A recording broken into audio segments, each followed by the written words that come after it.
Golden State Media Concepts Baseball Podcast. We cover everything Major League, from spring training to the World Series. We've got your favorite club covered, from New York to Boston to LA. This is the Golden State Media Concepts Baseball Podcast.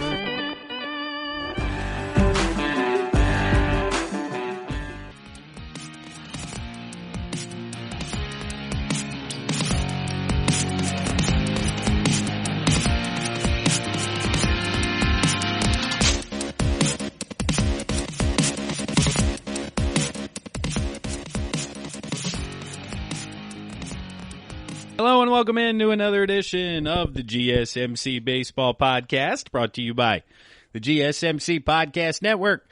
I'm your host, Kevin Mahalik. Today is Monday, September 7th, and this is episode number 255 of the Baseball Podcast. I appreciate you guys listening here on Labor Day. It's a beautiful Monday. Hopefully you guys are enjoying the weather where you're at out there. I know I'll be golfing at some point today, whenever it is you're listening to this. If it's Monday morning, right after its release, or Monday afternoon, I'll be out there on the golf course myself, enjoying a round with my old man after having some fun with some friends out there on Sunday. So with that being said, I am up at my parents' house here currently, so this is a road game for the GSMC Baseball Podcast here tonight. With the holiday coming up, I was able to do some traveling, play some golf, crash at my parents' house, and I still wanted to bring you guys an episode. Still wanted to discuss Major League Baseball and everything that took place over the weekend, and didn't want to skip an episode, so I do apologize if there's some ruffling with the microphone, some in and out in regards to the audio. Again, I'm not in the home studio. I'm holding the mic with my hand here, old school style, interview style. I don't have the headset or the mic stand. That's typically rocking in the studio, but I think we got everything lined up here. I think we got everything set up. We are ready to go. We are ready to have a great episode and a great show for you guys here tonight. So, jumping right into it, Labor Day. What is Labor Day? What does it mean? I mean, Labor Day is one of the 6 federal holidays, so I know I'm enjoying my time off from work. I hope you guys are out there as well. If you do still have to work today, unfortunately, for you, but we do appreciate whatever it is you're doing to help the rest of us out in humanity, whether it's you nurses, firefighters, police fighters, all those guys who have to work here on Monday, as again, I'll be enjoying my time at the link. So I do thank you for your commitment and services. But Labor Day here celebrated the first Monday in September to honor and recognize the American labor movement and the works and contributions of laborers in the development and achievements of the United States. So a long-winded answer to basically say, hey, we thank you guys, and you're allowed to have a day off for really no reason because you're working the rest of the days. So go ahead, celebrate yourselves, have some fun, take a day off, do your thing. And then we'll see you right back here on Tuesday. But Labor Day, because it's a floating date, and it's the first Monday in September, not, September 4th, such as Christmas is December 25th, whichever day of the week it may be. Labor Day always lands on that Monday. And because of that, I was trying to look into the history of baseball and have any key historical games or situations, no-hitters, perfect games, 4 home runs, any of that type of stuff. Has it ever taken place on Labor Day? And you can't get a lot of intel on that on the internet. I mean, you can do it by date. Like I could tell you what's happened on September 7th in years past. Things like Big Mac, Mark McGwire hitting his 61st, Ty Maris on his dad's birthday, and who had their longest losing streak in the Pirates.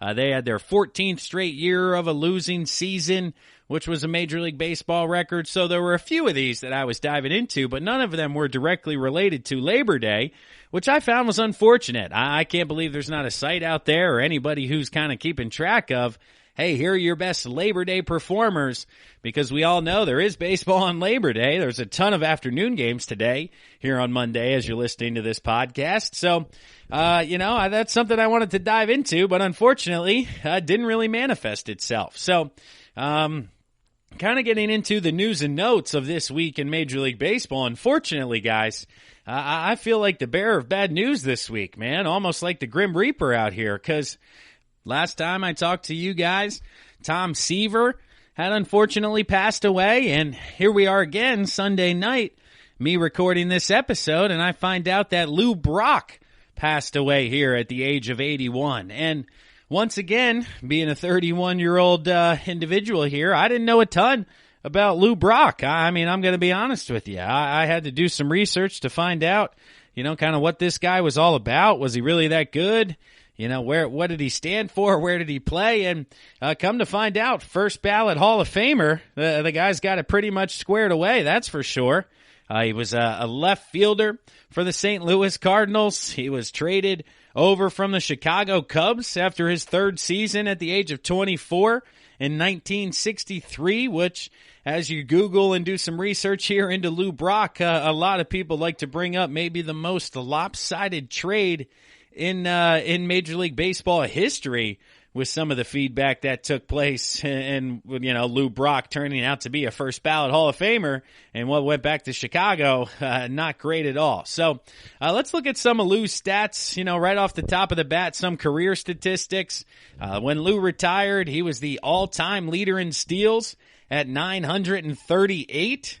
He also had the single season record at 118.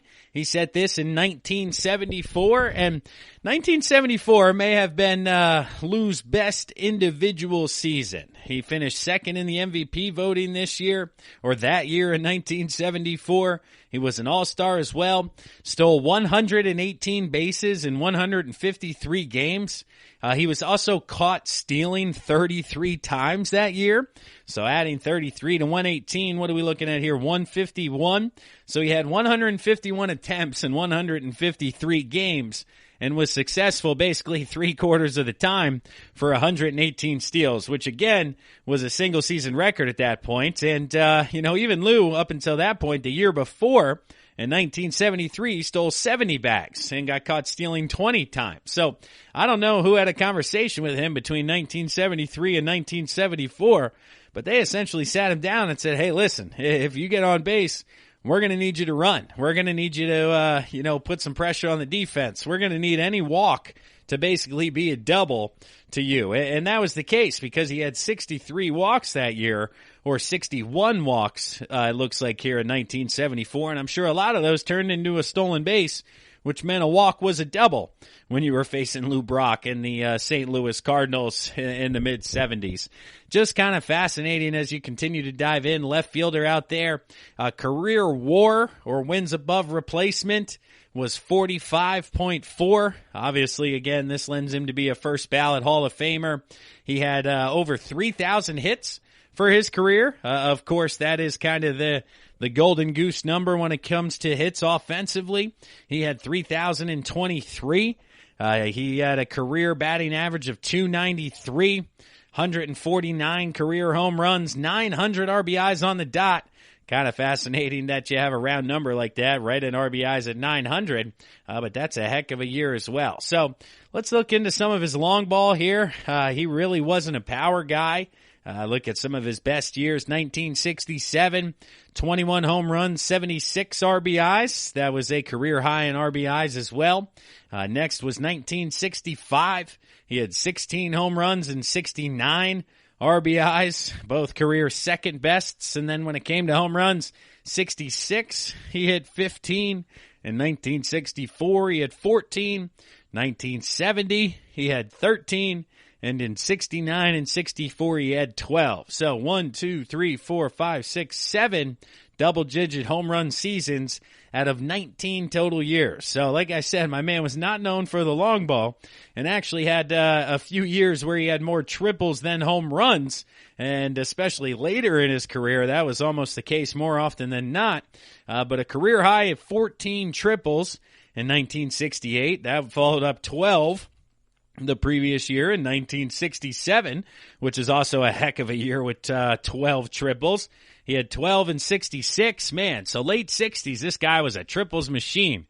63, he had 11. 64, 11. 66, 12. 67, 12. 68, 14. 69, 10. So the entire decade of the 60s, this man was just busting out triples in a most fascinating way. And then doubles, 68, 46, 37, 35, 33. So this man was a gap-to-gap machine, 20-plus doubles in 15 out of 19 years or 14 out of 19 years.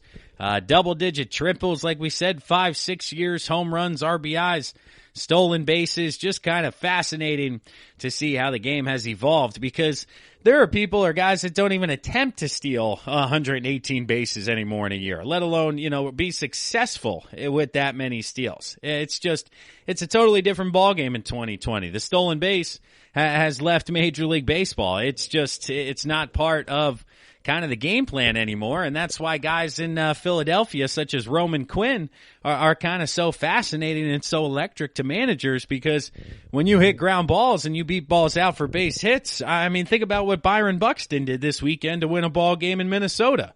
I believe it was their game against Chicago on Saturday night, to where bases loaded or second and third, bottom of the ninth, extra innings. He hits kind of a slow roller to the shortstop, beats it out to first base as a base hit, win the ball game, go home, and you didn't even have to put a good swing on the baseball just because of your God-given ability and talent to fly down the base path. So seeing this kind of action and the art of base running has certainly left baseball. I mean, that was something that I was always good at, even though I was not the fastest individual. I mean, I've talked to you guys. I was the cleanup hitter, right? I was a doubles guy, stand-up doubles. By no means am I trying to get a slide-in triple, right? I'd rather take it easy, pull into second, extra base hits, home runs, doubles. But my senior year, I was 9 for 11 on stolen bases, because I understood the game. I understood the situation. I understood the pitch that was typically coming in a certain location, in a certain count. And you can be a really good base runner without being extremely fast. You need to know your angles, your first to thirds, your second to homes. If you can tell whether or not a ball off the bat is going to get down or it's going to be caught right away, could be the difference between whether you're fast and still at third base because you hesitated so long, or you're slow and you took off right away because you knew it was going to land in front of the center fielder. It's truly a lost art in the sport of baseball within the game today, because the strikeouts, home run kind of style offensively doesn't lend to a lot of hit and runs, a lot of balls in the gap, scoring from first base, a lot of, kind of in between fly balls when you're trying to score from second on a single. So the speedster gentlemen such as Lou Brock, who ultimately are first ballot Hall of Famers, 6-time All-Stars, 2-time World Series champions, and are kind of a dying breed in Major League Baseball. So, shout out, thoughts and prayers go out to Lou Brock's friends and family.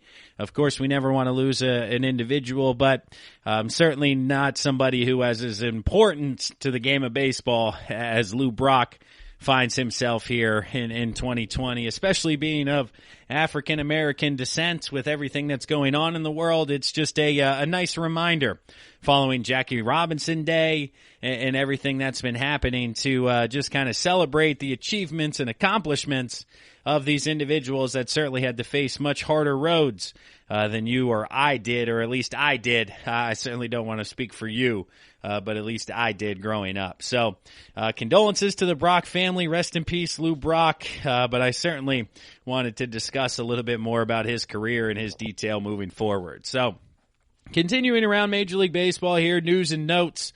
I did want to bring up a couple of different points here, wrapping up the first segment.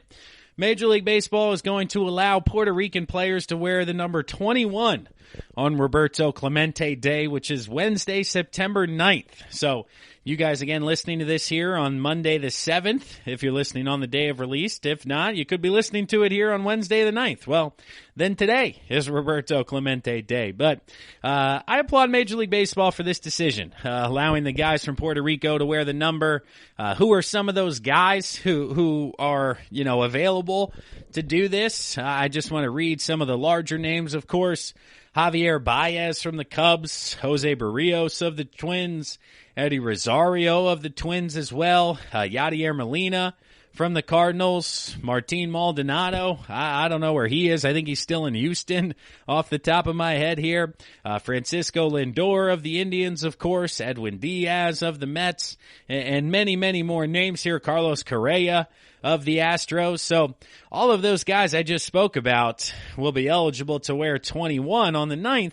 And I would assume that, 4 out of 5, 80% of them would take advantage of this situation to honor Roberto Clemente and everything he meant for Major League Baseball and the Pittsburgh Pirates and everything that's been happening, kind of recently here once again in society. This is just another way to kind of recognize the excellence of the individuals who paved the way before the current class of major leaguers. And then lastly here, the last point I'll make before we wrap up this first segment was Joe West found himself in the news once again because he ejected Nationals general manager Mike Rizzo from the third deck in a game on Sunday. So Joe West was umpiring first base.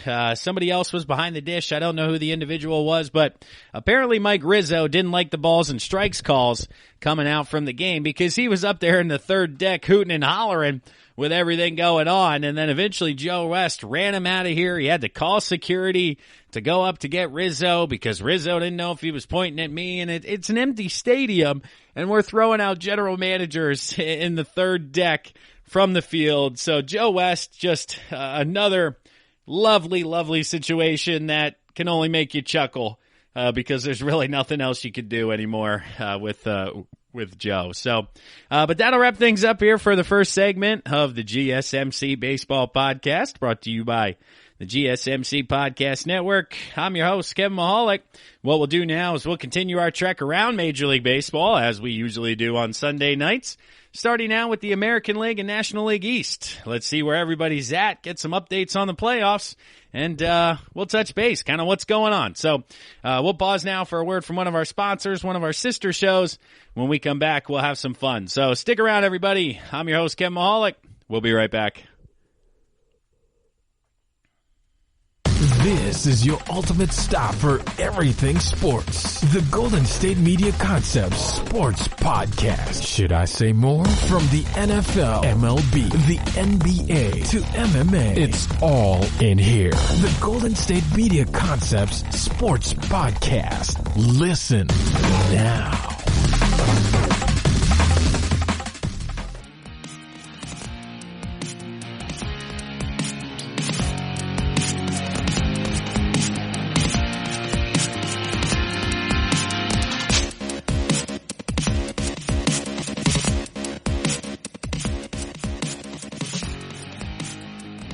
Welcome back to the GSMC Baseball Podcast, brought to you by the GSMC Podcast Network. I appreciate you guys listening in today. It is Monday, September 7th, and this is episode number 265 of the Baseball Podcast here on Labor Day 2020, the unofficial end of summer. National Football League is back next weekend, even this Thursday in a couple of days. We got game action for you guys coming on, which means we're coming down the stretch in Major League Baseball. I mean, Labor Day is kind of the unofficial last major marking pole in regards to, hey, where's my club at? How we're going to do here down the stretch. But now it is kind of the halfway pole. I mean, look at it almost as July 4th to where we're at today. But things are getting late here quick in regards to Major League Baseball, as we are only 3-4 weeks, not even, from the end of the 2020 season, and it's going to be gone in the blink of an eye, just like that. I mean, we are up to over 40 games played already for some teams. The Tampa Bay Rays at 28-13. You're looking at 19 games. You're looking at 3 weeks coming down the stretch for Tampa Bay. That's where we're going to start, by the way. We're going to start out doing each division like we typically do here on Sundays, starting out in the East, then the Central, then the West, kind of touching on where we're at for postseason play, where we see things moving here, going forward, and starting out in the American League East. At the top, the Tampa Bay Rays continue to be extremely impressive. They've been 8-2 in their last 10, 28-13 overall. That puts their playoff percentages at 100%. So I don't know if they've mathematically clinched here, but it certainly seems that even if they were to lose the rest of their games at 28-32, that still may be a playoff team in the American League with where we're looking at the standings. But Tampa Bay still being led offensively by Yandy Diaz. He's hitting .307 at third base. He's been excellent thus far. You have Brandon Lowe offensively leading them in home runs. That's been the key one as well. Willie Adams hitting .302, but Brandon Lowe, his average all the way down to .248, does have 10 home runs and 28 RBIs. But I don't think that .248 average is going to be high enough to win the American League MVP award. And we had him as the favorite on Wednesday night's episode, Thursday's episode for you guys. So those odds will probably change again this Wednesday. I'll be interested in checking in again with you guys to see where we could win some cash. But .248 for Brandon Lowe is not going to get it done. Next up on the pitching side of things, Tyler Glasnow, he has a .435 ERA. He's been a bit disappointing, as well as Blake Snell has been disappointing for these guys. He has a .374 ERA. Now you're thinking that's probably not too high, but for Blake Snell and the expectations, he took another L this past week in his last time out. It's certainly not to the performance level that he's looking for in this year. I mean, 3-1 is good, but again, he has high expectations, 3.74 ERA. He himself would tell you that's not where he wants to be. Ryan Yarborough at .365 has been solid for his expectations. Charlie Morton trying to find his groove, work his way back. He's got a .482 ERA. That curveball did look much better last time out than it did earlier in the year, though, that's for sure.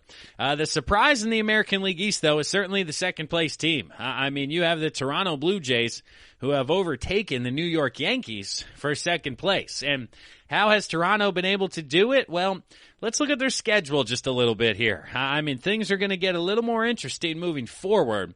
But the past couple of weeks, facing the Red Sox, the Orioles, the Marlins, and the Red Sox, who are not the most strong teams. I mean, the Red Sox may be the worst team in all of baseball. The Orioles, before the season, were picked to be one of the worst teams in all of baseball. Same with the Marlins.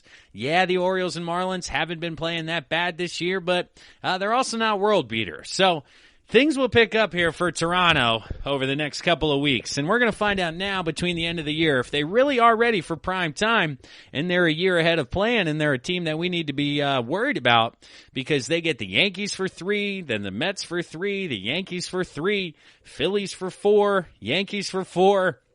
And then they finish with Baltimore. So up until September 24th here, so the next 18 days for the Toronto Blue Jays are not the most advantageous when you're looking on paper in regards to these guys having a successful couple of weeks here. So the New York Yankees, they're hoping the opposite can be true.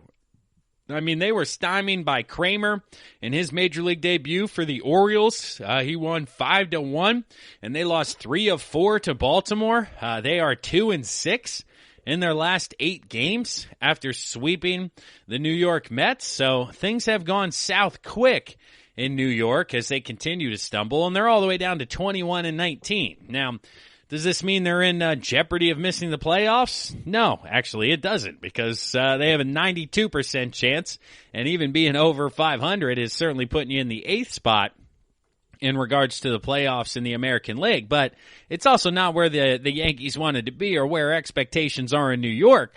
So there are a few issues when it comes to Yankees fans out there. I mean, DJ LeMahieu, he's been a bit cooler since his return from the injured list. He's hitting .363. Let's see here. Aaron Judge continuing to try to make his way back. He's only played 18 games. Luke Voit has been fantastic for them. He's continuing to hit the ball well. His average is down to .269, but 13 home runs, 28 RBIs, a fantastic year offensively when it comes to the power numbers. Aaron Hicks struggling offensively, hitting .206, only 3 home runs for them. Gary Sanchez continues to struggle, hitting $130 this year. I mean, I don't know if the guy's going to be able to pick it up. I think he may run out of days in regards to being able to turn it around. He's played in 32 total games, 100 at-bats, only has 13 hits, but 7 of the 13 hits have gone for home runs. I mean, does this guy not know how to hit a ground ball between the hole and first and second? Like, why are we trying to launch everything where 7 of these 13 hits are home runs? Maybe we should shorten up and punch one through the right side. I mean, sometimes I think I outsmart myself in saying things like that, but I mean, Gary, you're hitting a $130, 32 games into the year here. Shouldn't we kind of just choke up, try to hit a ground ball up the middle, maybe make an adjustment now that it's been 4 or 5 weeks?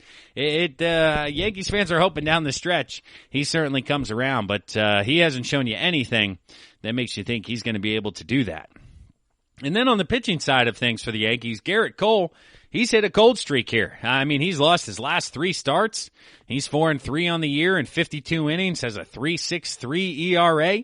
Now, none of those numbers jump off as disappointments, but certainly coming off the year he had last year and with ambitions of winning the Cy Young, I don't see him kind of near the top of the list, and I really haven't heard his name in that conversation in a ton of detail. He's given up 13 home runs, which is the most in Major League Baseball, almost triple the next number here on the staff with Tanaka giving up 5. So the long ball's getting Garrett Cole. The interesting part is it's not only happening at home, but it's happening on the road as well. So it's not just the friendly confines for hitters in Yankee Stadium.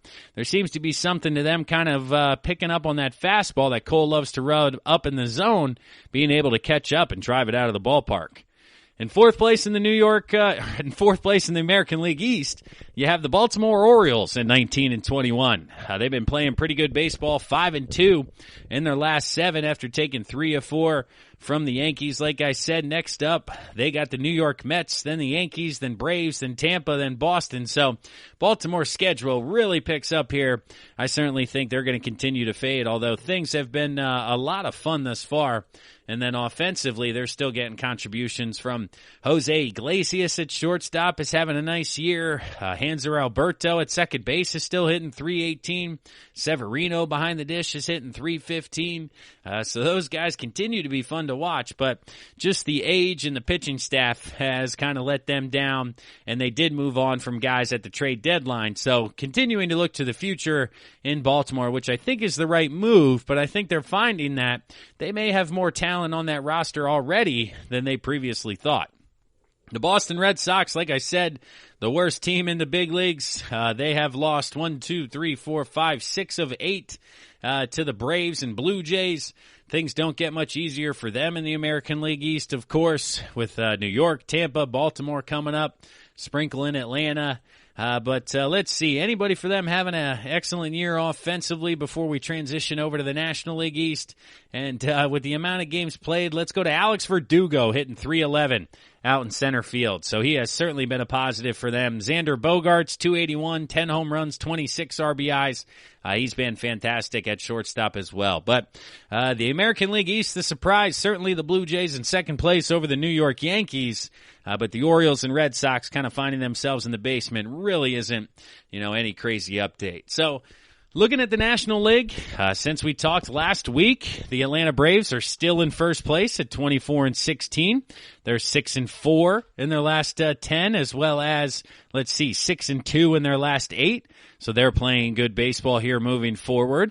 Next up on the schedule, they have the Marlins, then Nationals, then Baltimore, then New York. So their schedule continues to be a bit on the easier side, which certainly I think lends them to be the favorite in the American League East, or the favorite in the National League East, with really not a ton of challengers outside of Philadelphia. And I don't even think Philadelphia is challenging them. But offensively, the Braves, Marcell Ozuna hitting .320. Travis d'Arnaud hitting .320. Freddie Freeman all the way up to .314. 7 home runs. Ozuna has 13 home runs now on the year, so he's been great for them offensively. But let's talk now about the Philadelphia Phillies. 19-17. They've been playing good baseball. 7-3 in their last 10. They have dumped 2 in a row to the New York Mets, but before that they had won 9 of 10.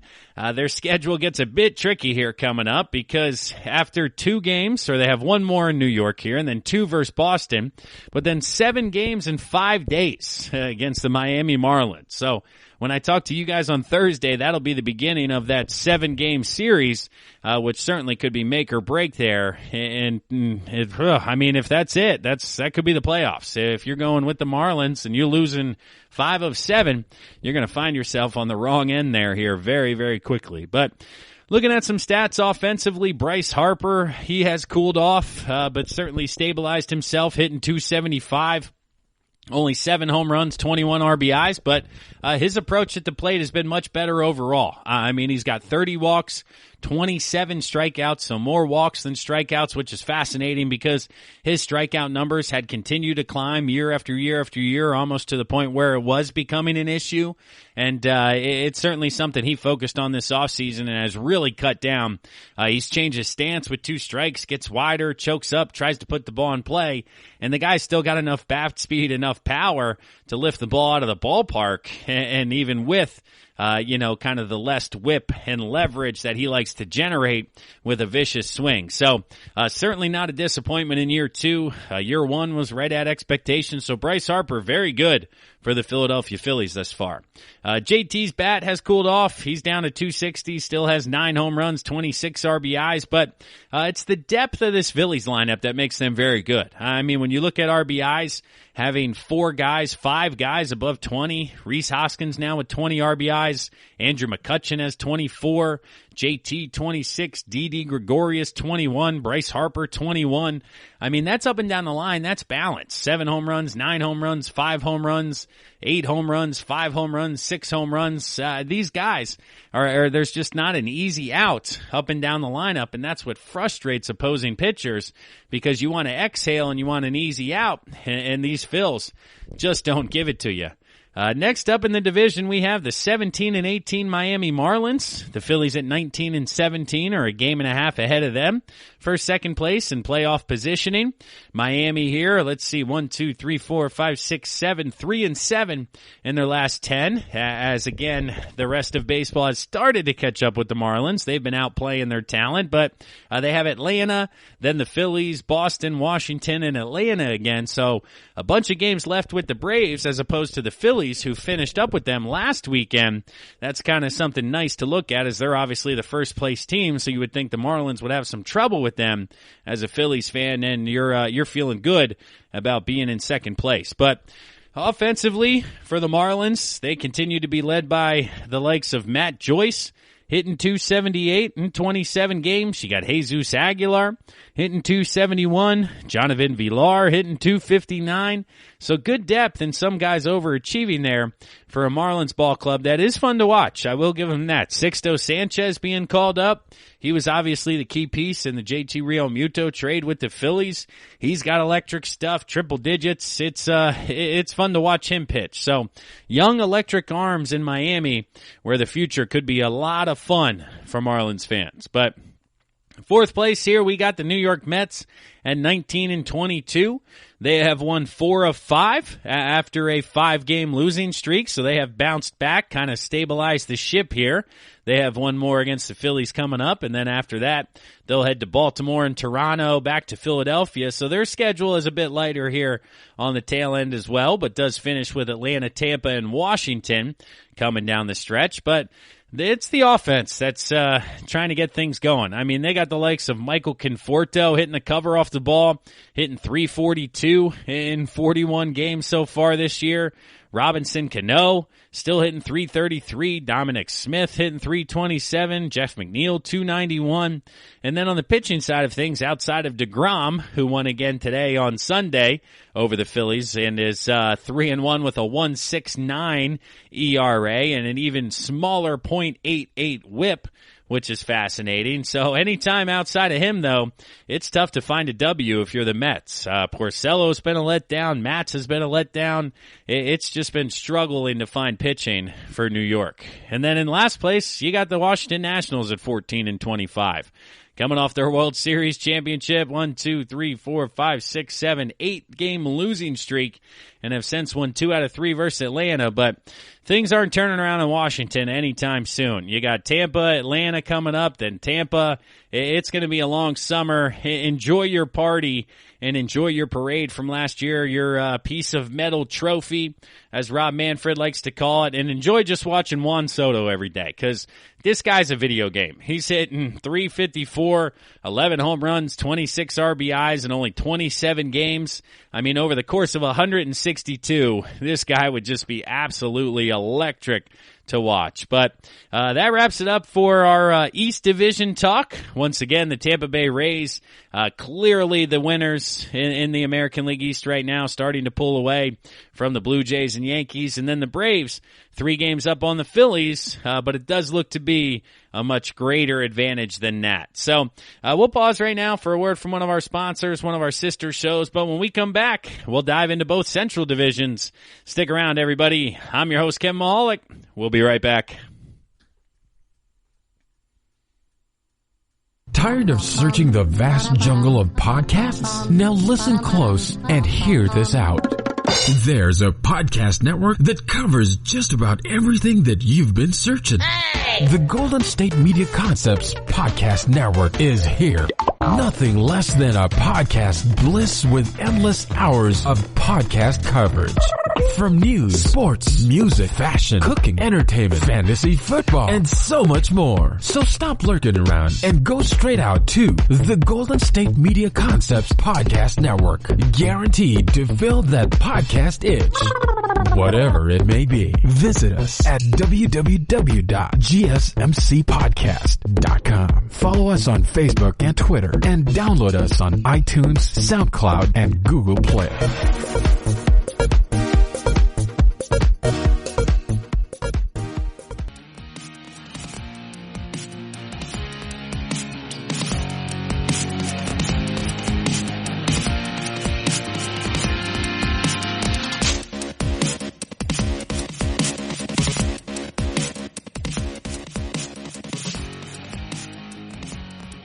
Welcome back to today's episode of the GSMC Baseball Podcast, brought to you by the GSMC Podcast Network.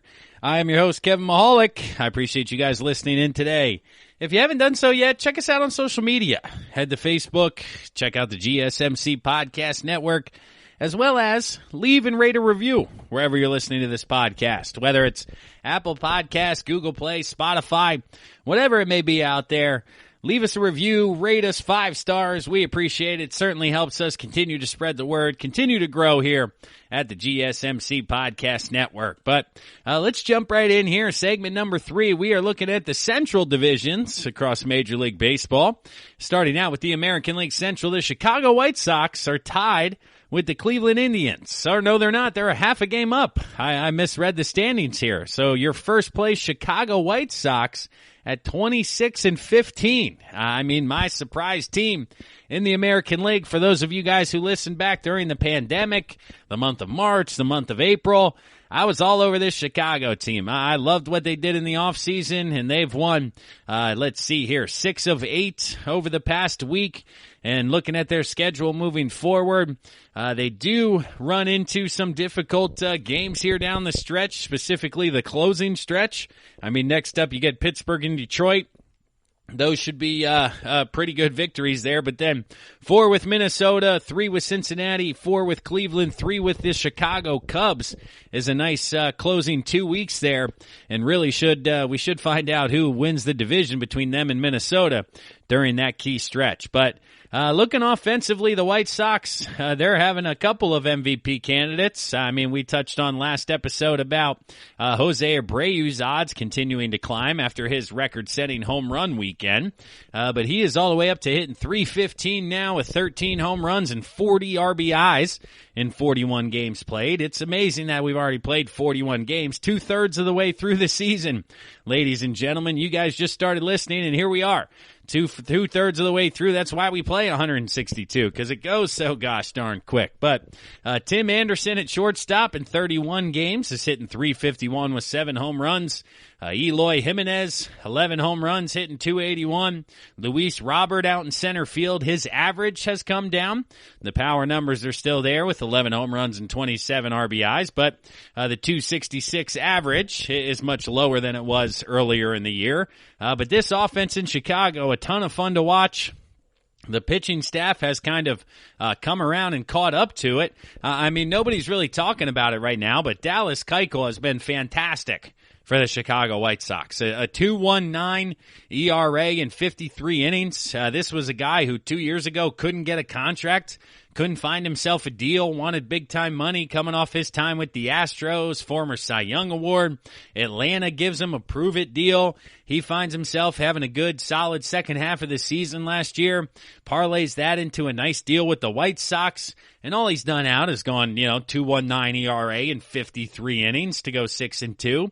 Well, not to be outdone, Lucas Giolito, 4-2 with a 3.29 ERA. Dylan Cease in 40 innings, 5-2 with a 3.29 ERA. Those three at the top of the rotation, they're as good as, most across Major League Baseball. Of course, you could find 1, 2, 3, 4, that are better. But this is clearly a playoff rotation. This is clearly a playoff offense. And this is just, this team is a complete team. I look forward to watching them continue to grow and continue to have playoff success this year. Now, I thought they were tied, but the Indians are a half game back of the White Sox. However, they're playing good baseball after winning 4 of 5. They are also 7-3 in their last 10. Coming up down the stretch here, their schedule plays out a bit lighter with Kansas City, Detroit, and Pittsburgh on there. Mixed in, however, with Minnesota and the Cubbies. So they're about 50-50 coming down the stretch. I do favor the Indians over the White Sox schedule, if we're picking apples to apples here moving forward. But the Indians offensively, they continue to be led by Franmil Reyes, hitting .315 in 39 games. Francisco Lindor hitting .280, 6 home runs, 17 RBIs. Cesar Hernandez hitting .270 for him. Jose Ramirez hitting .253. Carlos Santana got over the Mendoza line. He's up to .203 in 40 games. So their offense, doing everything they can to try to keep them alive and win this division. The pitching staff, Shane Bieber, your American League Cy Young favorite, a 1.25 ERA in 57 innings. He is 7-0. That is outstanding. 94 strikeouts to 14 walks. That radio, oh my God, that ratio is crazy. Jeez, 2.6 WAR for Shane Bieber. Next up, you got Aaron Savali, 3.63 ERA in 52 innings. Carlos Carrasco, 3.43 ERA in 42 innings. So those top three against the White Sox top three are going to be three great pitching matchups. Honestly, I think I favor the depth of the White Sox ever so slightly against the Indians when it comes to those matchups, but those would be 3 ball games that I would certainly be interested in watching and tuning in for when it comes playoff time. But we are clearly getting 3 playoff teams in the American League Central, and similar to last week, nothing's really changed in regards to who's making the playoffs. And according to ESPN, if you're looking at it here, we have teams 100, 99, 99, 98, 98, 96. Then it gets to 92 and 84. So there's 8 playoff teams, and the lowest one is 84.5%. So the 8 teams are set in the American League. It's just a matter of the order of the top 2 compared to the wild card. The Blue Jays and Yankees are having that conversation in the American League East. Well, here in the Central, it's between the White Sox, Indians, and Minnesota Twins, who are 25-17 and find themselves turning it around. They had lost 6 straight, but then they won 5 in a row before their loss to the Tigers yesterday. They're looking to bounce back here on Monday on Labor Day. Coming down the stretch, they have St. Louis makeup games, Cleveland, Chicago, Cincinnati. I kind of like Minnesota's schedule over Cleveland and Chicago, looking at it in more detail here. But when it comes to the Twins, this offense continuing to slug, continuing to power along. Nelson Cruz, American League MVP candidate. He's got 13 home runs, 29 RBIs in 41 games. Jorge Polanco hitting 285. So Let's see, Eddie Rosario, Miguel Sano, both hitting 240, 9 home runs on the year. So Nelson Cruz really leading this team offensively when it comes to across the board, and that's certainly why you find him in the MVP conversation. Kenta Maeda has been good for them, 2.77 ERA in 48 innings. He's 4-1 on the year. Jose Barrios has been up and down. He's got a 4.29 ERA in 42 innings. There are 3-3 on the year. And Randy Dobnak, 2.72 ERA in 39 innings. So you're looking at those top three of Maeda, Barrios, and Dobnak going up against the likes of Giolito, Keuchel, and Bieber, Carrasco, Savali. I think the depth in Chicago and Cleveland gives them the advantage over the Twins, but this Twins team is very solid, very good. Josh Donaldson offensively, if he ever comes around, tries to figure things out here, if he's able to play again, still only played in 12 games, hitting 219 this year, they could be dangerous come playoff time, but right now, I would certainly give the advantage to Cleveland and Chicago when it comes to the stretch run here in the division. The Detroit Tigers are in fourth place at 18-12. They're hanging in there. They went on a run, but then they dumped 4 in a row and now find themselves back under 500 at 18-20. Coming down the stretch, they play Milwaukee, St. Louis, Chicago, Cleveland. It's a tough little stretch for the Tigers coming down here, but kudos to them for continuing to battle, continuing to not give up down the stretch as things are starting to stabilize, and you realize that you're probably not making the playoffs based on the odds we talked about. But Jonathan Schoop having a good year, Victor Reyes having a good year, Candelario having a good year. Wanted to talk about those guys offensively. And then on the mound for Detroit, you got Matthew Boyd continuing to struggle. Spencer Turnbull's been up and down. Tyler Xander's been up and down. So Detroit, overall, overachieving this year. And I think if they look back and be around 500, that's something that they're going to be able to be proud of.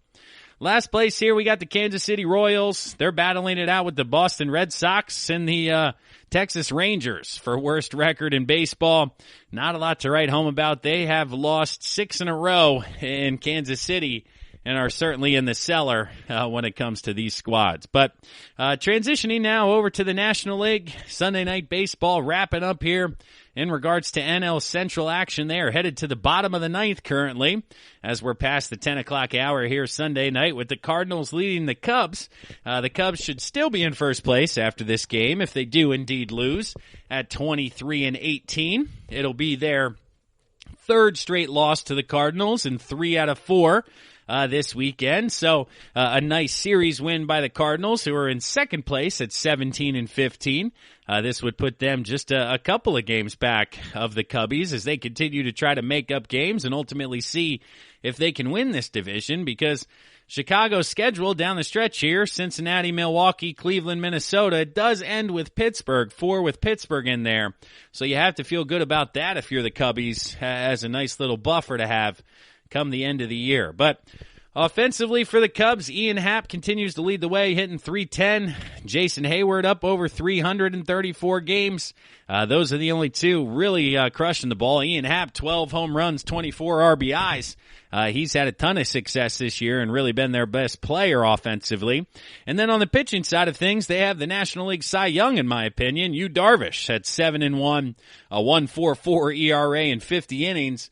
He's been absolutely electric for them, and we touched on it in last episode where the odds you could have gotten on Yu Darvish were much greater 2 weeks ago than they are today. So hopefully you were able to jump on that and win a little bit of cash, because from plus 2250 to plus 250, certainly a big difference on the return on investment. The St. Louis Cardinals, like we said, in second place. They're continuing to play good baseball. Their win tonight would put them 6-2 in their last 8 games. As they continue to, make up games here. Their schedule is crazy down the stretch as they have more games than almost anybody. Make up games with Pittsburgh, Milwaukee. They got 10 games left with Milwaukee, it seems yet. And Milwaukee, who's not great, but flirting around 500. You would think St. Louis would be able to take advantage of that just a little bit here. So the Cardinals in good shape to make the postseason, in my opinion, when it comes to the National League. And Paul Goldschmidt leading the way offensively, hitting .323 in 30 games, only 3 home runs, but still being effective. You have Brad Miller at third base hitting .307, 5 home runs. Paul DeJong at shortstop hitting .300 with 3 home runs. On the pitching side of things, Adam Wainwright continues to ball out. He's got a 2.68 ERA in 40 innings. Dakota Hudson, 2.77 ERA in 26 innings. Kwang Hyung Kim, a starter for them, a .83 ERA. He's 2-0 with a save in 21 2/3 innings. So he's been electric for them, and that's a name that I certainly don't know very well when it comes to the Cardinals pitching staff, but may need to learn about as we continue down the stretch here. Next up, we got the Milwaukee Brewers. The Brewers at 18-21, 4.5 games out, flirting with playoff positioning. They have lost here 2-2 in their last 4 overall and 5-5 in their last 10. So like I said, kind of playing 500 baseball at its finest here. Looking at the schedule, they got Detroit coming up, followed by the Cubs, the Cardinals, the Royals. So they do have a few basement dwellers left on the schedule, which is something they'll try to take advantage of. But, offensively, Christian Yelich still continuing to struggle for them when it comes to the average side of things. He has finally gotten over the Mendoza line. He is hitting .201 in 37 games. But Justin Smoke, first baseman, hitting .186 in 33 games. Sogard, .182 in 28 games. This offense just continues to struggle with the highest hitting regular hitting .266. It's fascinating that this pitching staff has been able to keep them alive at all. Brandon Woodruff, 3.91 ERA in 46 innings. Corbin Burns, 2.35 in 38 innings. These guys at the top are working their tails off to keep this offense around and keep them in games. The Cincinnati Reds in 4th place at 18-23. They have a -24 run differential, and they are 4-6 in their last 10. Not playing great baseball here. They split with the Pittsburgh Pirates over the weekend, which unfortunately isn't good enough if you're making a playoff push in the National League, where things are a bit more wide open when it comes to playoff season. But we all know Pittsburgh is not very good, so you need to take advantage of that when you can in the National League. And Cincinnati has been a disappointment this year. They were my surprise team coming out of the National League. The White Sox listen to me and are at the top of the division, but the Reds, the offense just didn't come around. Nick Castellanos is down to .243. He has really cooled off. He does have 12 home runs. Duino Suarez hitting .204, but he does have 12 home runs. Jesse Winkler, he is hitting .293 with 10 home runs. He's probably been their best overall offensive player, with Joey Votto out there hitting .230 and making statements of, this is why I didn't go to college, because I know I wouldn't have success over the course of a 60-game season. Just kind of fascinating to think about ultimately what he's saying there. On the pitching side of things, Trevor Bauer, .205 ERA. He's up there for the Cy Young Award, although his record at 3-3 does him a bit of a disservice. Then you have Luis Castillo, .395 ERA. Sonny Gray, .319. Tyler Mahle, .390. So the pitching side of things in Cincinnati has not been the issue. It's been that offense and the inability to get things going. But the last place team there, the Pittsburgh Pirates in the NL Central, like I said, they split with Cincinnati over the weekend. Coming up here, their schedule looks like they got the White Sox, then the Royals as they head over to the American League very quickly to play some interleague games. Offensively, we're looking at the Pirates being led by, let's say, Jacob Stallings, hitting .293 in 27 games behind the dish. We'll give Jacob a shout-out here. And then on the mound on that side of things, really nobody to write home about. If we're looking at ERA and then games played, there really isn't a huge crossover. You're probably looking at G.F. Hartlib in 18 innings, a 1.96 ERA as their top arm. But in the National League Central, it's the Cubs, Cardinals at the top. Milwaukee's trying to hang around. And then in the American League, like we said, it's the White Sox, Indians, and Twins in a league of their own. But That'll wrap it up here for the third segment of the GSMC Baseball Podcast, brought to you by the GSMC Podcast Network. We'll pause for another word from one of our sponsors, one of our sister shows, but when we come back, we'll wrap up the Western divisions. Come on back. We're talking American League and National League West. I'm your host, Kevin Mahalik. We'll be right back.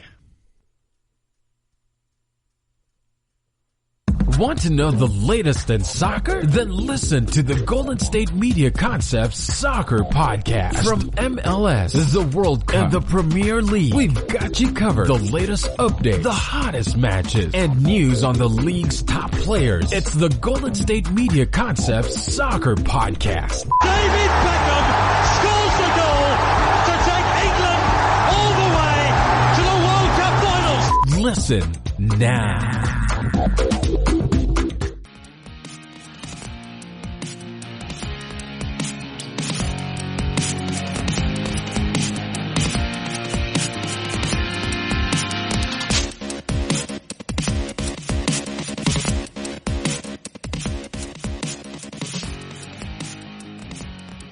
Welcome back to the fourth and final segment of the GSMC Baseball Podcast, brought to you by the GSMC Podcast Network. I'm your host, Kevin Mahalik.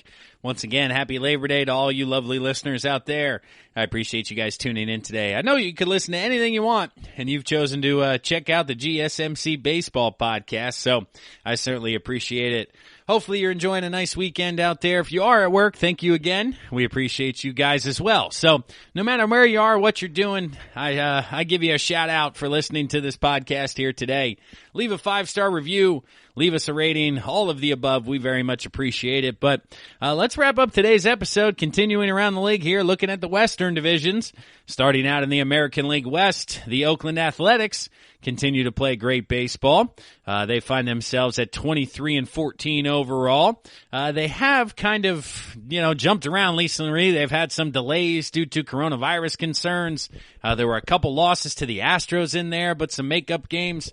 Then they lost 2 of 3 to the Padres over the weekend, and they find themselves ready to face off with the Astros here once again. So a very, very hectic week if you're the Oakland Athletics, but 4 with Houston coming up, followed by 4 with Texas. So you got your Texas week coming up here if you're the Oakland A's. Offensively, Oakland continues to be led by a couple of individuals here. Matt Chapman having success. Yeah, he's only hitting .232, but he does have 10 home runs, 25 RBIs. Yes, Matt Olson's only hitting .195, but he does have 10 home runs, 26 RBIs. So not a lot of average happening out there in Oakland, but the power side of things offensively has been successful for them. On the pitching side of things, Chris Bassett has been their most effective starter, 3.72 ERA in 36 innings. Then you have Mike Fiers at a 4.93 ERA, Jesus Luzardo at 4.23. So there are some nice options on the hill, but the statistics and the record don't exactly line up, and it just goes to show really how poor the bottom of this division is. That's really the difference when it comes to these guys, because Oakland statistically should not be performing that well. And then you got the Houston Astros, who were swept by the LA Angels out in LA in 4 games. There's some turmoil going on down there in Houston as they're continuing to try to find their footing. They're 21-19. Next up, they got 5 games in Oakland, as 1 or 2 of these is a makeup game. Over the course of the next 4 days, they got a doubleheader on Tuesday. Then they go play the Dodgers before heading back home to see Texas and Arizona. Seattle and Texas close things out. So the next week in Houston, things could get interesting over the next 7 days, but following that, the last 2 weeks, things get much easier and stabilized for Houston. So if things go south here over the next week in Houston, don't go too crazy, because there's hope down the line when you're looking at the schedule. But Michael Brantley continues to lead the team in hitting. He's been out with an injury for some time now. Carlos Correa hitting .295 in 39 games. 4 home runs, 22 RBIs. Kyle Tucker hitting .284 with 8 home runs and 37 RBIs. But the guy who's been struggling really is George Springer. .229, 7 home runs, 20 RBIs. He's working towards a big contract this offseason, so things could be a little bit heavy for him at this point. But you would love to see George Springer kind of turn things on and figure things out. From a starting pitching perspective, Zach Greinke has been fantastic for them. He's been everything they wanted when they acquired him. He has a .291 ERA in 46 innings. Lance McCullers Jr. has struggled for him. Framber Valdez, though, has been very solid, .361 in 52 innings. And then on the back end of the bullpen, Ryan Presley continues to figure things out. He struggled his first couple outings, but now he's up to 7 saves. His ERA is under 4 over 13 innings. So shout out to Ryan as he started to figure things out. But Houston in second place out there, 3.5 games behind the Oakland Athletics in the American League West. And the rest of the rest of the 3 teams under 500, you got the Seattle Mariners, who have won 5 in a row. They are now 18-22, up from 13-22. So they are feeling good about themselves in Seattle. They're going to try to keep things rolling. 1 more against Texas, 2 against San Francisco, 3 against Arizona. If you're going to get hot, now's the time to do it out in Seattle before you finish up with San Diego, Houston, and Oakland. So you better take advantage of the next 2 weeks because your closing stretch is very, very difficult. Almost the opposite of Houston like we just saw. So Seattle's going to have to win now if they want to try to get back into things here. Kyle Lewis continues to be excellent for them out in left field. He's hitting .315, 9 home runs, 23 RBIs in 39 games. Kyle Seager, 40 games, .281, 6 home runs, 28 RBIs. Those 2 guys are leading the way offensively. Then on the pitching side of things, you got Marco Gonzalez. He's .309 ERA in 43 innings. Justin Sheffield, .434.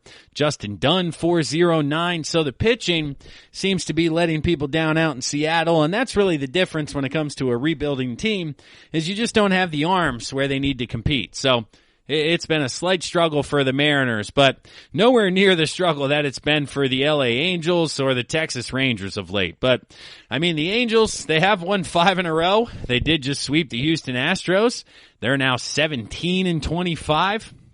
Up from 12-25, and looking at their schedule, they could make some moves here. LA, they may have to win out. You're only playing 60 games, so the best they're going to be is 35-25. But you got Texas, Colorado, Arizona, Texas, and then San Diego and LA. So the last 5 are tough. But outside of that, maybe win all the other ones, go 30-30, and there you go. You'd find yourself in playoff conversation. But you're almost close to eliminated at this point with 25 losses in the American League. It's kind of fascinating to think about. Offensively, though, the main names continue to chug along. Mike Trout hitting .295, 15 home runs, 38 RBIs. Anthony Rendon, .292, 8 home runs, 24 RBIs. On the pitching side of things, Dylan Bundy, .249 ERA in 50 innings. He continues to be excellent for them. And then lastly in the American League West, the Texas Rangers. They have lost 5 in a row. They are at 13-26. Almost mathematically eliminated themselves. They got a tough stretch coming up against Oakland, Houston, and LA, all squeezed together, with each other here. Statistically, offensively, who are they being led by? Let's see. Ronald Guzman. He's only played in 10 games. That doesn't count. So we'll go with Nick Solak hitting .279 with a couple of home runs and some RBIs. Nothing really jumping out offensively there on the mound. Lance Lynn has been hit around a little bit in his last couple starts. He's got a .267 ERA in 57 innings pitched. So we'll see if he continues to run out of gas or what happens there in Texas. I thought it was a mistake to hold on to him for sure. There's no way his price is going to be as high next year or he's going to get you as much value with the performance he's been putting up. He's been outstanding thus far. So looking over at the National League West, the current ball game that's going on right now, Almost 11 o'clock here Sunday night, East Coast time, recording for you guys. We have the Dodgers and Rockies currently going at it. The Dodgers are up 1-0 right now, and they are in first place at 30-11 on the year. They won 6 in a row before losing yesterday to the Rockies. And looking at their schedule here moving forward, they may find themselves winning 45 games. I don't think the realm of 40 to 45 is out of the world of possibilities for LA if you're looking at it. I mean, a lot with Colorado. Yes, they have Oakland, San Diego, and Houston coming up, but those other games are certainly gettable for the Dodgers. And, offensively, it's their depth that is very impressive. I mean, Cody Bellinger starting to hit the ball. He's up to 221. He does have 10 home runs and 22 RBIs. Max Muncy still struggling, hitting 203. Does have 10 home runs. Jock Peterson hitting 184. But then you got Mookie Betts at 316, 13 home runs, 31 RBIs. He's in the MVP conversation as he continues to just be, steady as she goes. On the pitching side of things, Dustin May, 2.88 ERA in 40 innings. Clayton Kershaw, again, the regular season, he's been excellent, 1.50 ERA in 36 innings. We'll see if this is able to translate to the playoffs and he can finally have some success in the postseason, unlike the things we've watched in the past with Clayton Kershaw that I'm sure are bothering the heck out of him as he's having another successful regular season. I couldn't imagine once again just him struggling in the playoffs here. But the second place San Diego Padres, of course, all the moves they made at the deadline. They find themselves here playing good baseball of late. It looks like 4-2 in their last 6, overall 6-4 in their last 10. Their schedule coming down the stretch here is a lot of fun as well. Let's see, who do they have lined up here? They go from Colorado to San Francisco in winnable games. Then they have the Dodgers, but Seattle, LA, and San Francisco in very winnable games. So, they're going to be favored in all but 3 games down the stretch here. How many games do we have left? 28, 35, 18 games for the Padres here. So they'll be favored in 15 out of 18 games, in my opinion, coming down the stretch, which makes them, maybe the second best team in the National League. They do have the National League MVP still as of today. I know we like to talk about that on the midweek episodes, which we'll get to again this upcoming Thursday. But Tatis Jr., he's tied with Trout once again for the Major League lead in home runs with 15. He's hitting 311, 39 RBIs. So far this year, Manny Machado, 12 home runs, 35 RBIs. He's hitting 301 as he's been excellent offensively, kind of very quietly out there. People were talking about how hot Bryce Harper was, but Manny Machado, who got paid that same offseason, has also been putting in fantastic work on the West Coast. But nobody knows it because it's San Diego, and they're not on national television yet because they're a year ahead of schedule. You have Eric Hosmer hitting 291. Right above him, Austin Nola, 286 in 4 games coming over from Seattle. So I like San Diego's moves. I really do down the stretch, and I think this team could be a problem come postseason time. You put, Clevinger at the top with Paddock and Lament, and that top 3 in a 5-game series would be tough to argue with. But Colorado has also recently taken the lead here, 2-1 in Sunday Night Baseball. So I know I said it was 1-0, but it's now 2-1. And the San Francisco Giants are in third place in the National League West at 20-21.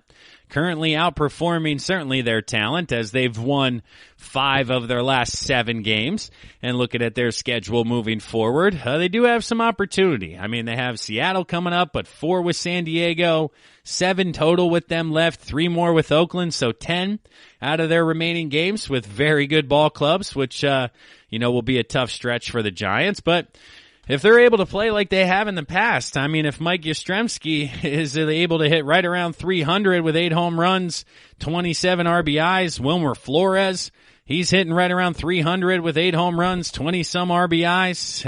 Alex Dickerson out in left field, 7 home runs and 20 RBIs. These guys have all been a surprise for the Giants and in a good way. And then on the mound, Johnny Cueto, he continues to have his funky little timing delivery, mess with hitters. It's been fun to watch the highlights online and everything he's trying to accomplish. Kevin Gausman hung around the team. They didn't move him at the deadline. But all these guys have the ERAs right around 4 or 5, and it's just kind of fascinating how they're hanging around out west there because Right behind them, you got the Rockies at 19-20. So basically the same record, just 2 less games than the San Francisco Giants, but they've lost 4 of 6. They're 2-4 in their last 6 games, and they're going the wrong way if you're looking at the Rockies. And then down the stretch, they got the Padres, Oakland, LA, Arizona. They got a mix of good and bad there, but I certainly don't see them making a run in any way to get extremely above that 500 mark. Offensively, the Rockies have continued to be led by Charlie Blackmon, hitting .347, so not up near that 400 mark any longer. 5 home runs, 30 RBIs. You also have Trevor Story, 9 home runs, 20 RBIs, hitting .294 as he continues to be an effective shortstop. I didn't know if he'd have the staying power after moving Troy Tulowitzki out of town, but, he shut me up here a couple years later, that's for sure. On the pitching side of things, it's actually been slightly impressive. Antonio Senzatella, he's got a 3.33 ERA in 48 innings. Kyle Freeland, 4.09. Jermaine Marquis, 4.58. But that's what happens when you're throwing in Coors Field and in Denver in that altitude. So the Arizona Diamondbacks at 15-26 may be the biggest disappointment in Major League Baseball. If you really think about it, the Red Sox, you could have predicted they were this bad. The Royals, the Tigers, the Texas Rangers, the Nationals, and the Diamondbacks are the 2 teams. And it's been the injuries for the Nationals. The Diamondbacks losing 1, 2, 3, 4, 5, 6, 7 out of 8 games here. Certainly looks like they're throwing in the towel at 15-26 with games against LA and Houston still to be played. They're not mathematically eliminated, but they're pretty dang close. And offensively, they're led by the Martes, Starling Marte, who they moved. They traded at the deadline. He was their top player.